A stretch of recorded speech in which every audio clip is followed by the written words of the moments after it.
Welcome back. I'm Choi-Gyeon, and we start off with the top stories. Ordinary Korean and Japanese citizens took to the streets in Tokyo yesterday to shout "No Abe" slogans. The anti-Abe rallies took place in the front of the National Assembly and the Prime Minister's residence, the symbols of Japanese politics.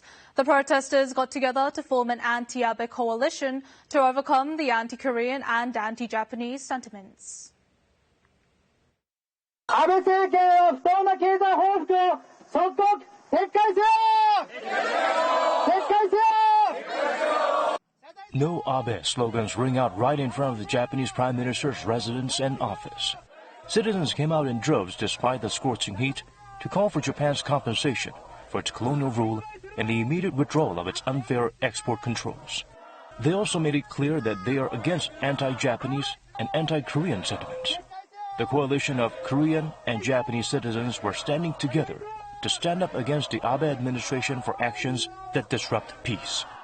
아베 정권 주도로 지해졌기 때문에 그 당사자인 정권에 대해서 비판을 반대 의견을 집중해야 한다고 생각합니다. In protest of the forced cancellation of the Statue of Peace exhibit at an art festival, a smaller, palm-sized version of the statue was brought out to join the rally.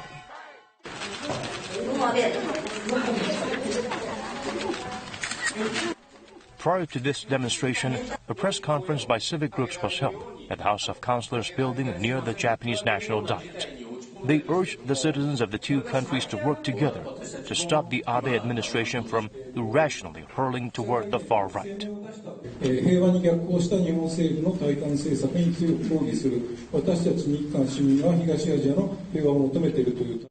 Korea is not the enemy. Japan is not the enemy. A month after Japan's export restrictions were placed, the focus of animosity now seems to be shifting from each other to the Abe administration.